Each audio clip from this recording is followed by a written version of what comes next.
the Sony DSC-RX100, one of the most popular cameras of all time. In fact, the Sony DSC-RX100 was so good that it was named Time Magazine's Best Invention of the Year in 2012. I know this can be a little bit confusing because there are 7 different models of the Sony RX100. So what we're going to do now is go through all of them. The original Sony RX100 was released in 2012. I have it labeled there as the OG, one of the first 1-inch sensor cameras available on the market. And it offered 10 FPS burst shooting capability, has a tiltable flash, has a f1.8 to 4.9 Zeiss sonar lens, 3.6x optical zoom. This camera is really known for street photography and taking some excellent sharp pictures. The Sony DSC-RX100 II, which is the camera that we're talking about, upgrades the sensor to a BSI sensor, which is a back illuminated sensor, which helps the camera handle low light conditions much better. Also upgrades the lens to an f1.8 lens, giving you a little better bokeh effect and some background blur. It adds a tilting screen and it adds Wi-Fi. The Sony DSC-RX100 III has an upgraded processor. It has a 24 to 70 millimeter equivalent lens, which gives you a wider angle, and it has a built-in pop-up viewfinder. RX100 and RX100 II do not have a built-in viewfinder. The RX100 IV records in 4K, but only up to 5-minute maximum clips, and it adds some slow motion functionality. The RX100 V is a pretty big upgrade to the 4. At the time, it had one of the world's fastest autofocuses in a camera this size, and one of the cool features that Sony touted is it enables up to 150 continuous shots to be taken at 20 frames per second. The Sony DSC-RX100 VI again upgrades the lens to 24 to 200 millimeter f2.8 to 4.5, shoots 4K up to a maximum individual clip recording time of 30 minutes. The RX100 VII is the latest iteration of the Sony RX100 series, and it was released in 2019. It adds unlimited video duration, which will basically depend upon the size of the memory card that you're using. And integrally, it adds a 3.5 millimeter mic jack. None of the prior versions of this camera had an external mic input. So this is gonna really help out for people that are vlogging with this camera, or if you're shooting anything with a lot of background noise and you need it to be cleaner. Now we're gonna get specifically into the RX100 Mark II camera. This is MKBHD. He's one of the most popular YouTubers, probably of all time. And this is actually a screenshot of his review of the RX100 II. And his call out in his review was, RX100 M2 is the best pocket camera ever made. No, seriously. I don't know if I could have said it better myself. One of the most helpful tips that I've ever been given is buy the camera that you'll use the most. Not the camera that has the single coolest feature, but the one that encompasses everything that you need to use on a daily basis. Now we're going to be examining the RX100 II in a little bit closer detail, and I find it quite aesthetically pleasing. There's a couple things to watch out for if you're looking for this camera in the used market. A lot of the times what you'll see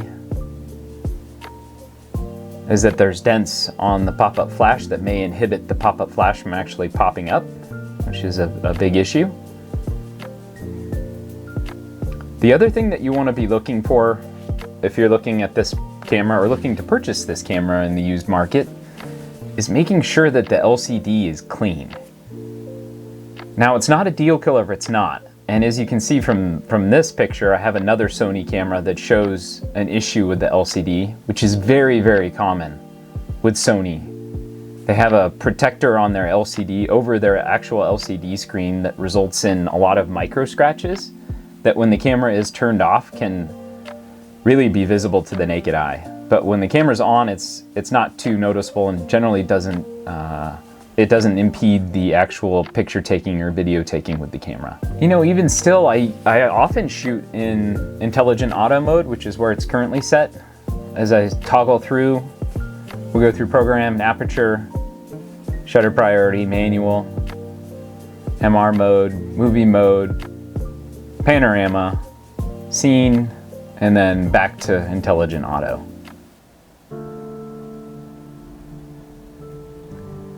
Here are some photos that I took with the RX100 II. always impressed with the saturation and color output, as well as you can see, due to that f1.8 lens, you'll see a nice blur on the background. I find that this camera produces some of the most satisfying images of any camera that I've used. And a big part of that is due to its really large 1-inch sensor.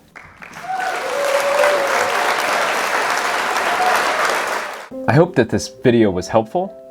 I've used all 7 Sony RX100s over the years, and in the used market, the RX100 Mark II, generally you'll see for in the $175 to $250 price range, depending on condition.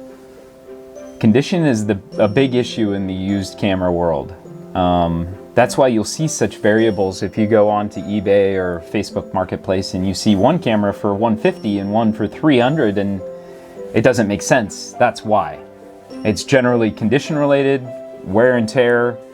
If you have a camera that records shutter count, oftentimes the cheaper the camera, the higher the shutter count, or the higher the use.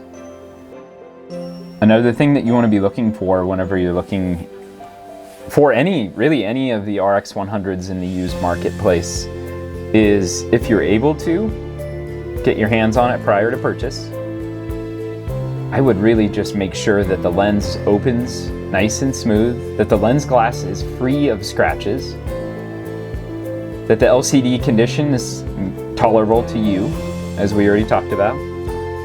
You want to make sure that if it's RX100 II and above and it has the fold-out hinge, you just want to make sure that there's no debris or anything in the way that would affect the screen from folding out. And lastly, I just want to say thank you for watching.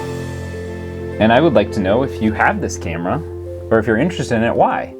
Why do you love the camera if you have it? And if you're interested in it, what questions or additional questions do you have about the camera? Hopefully I can answer. Leave a comment below, and I'll get back to you really fast.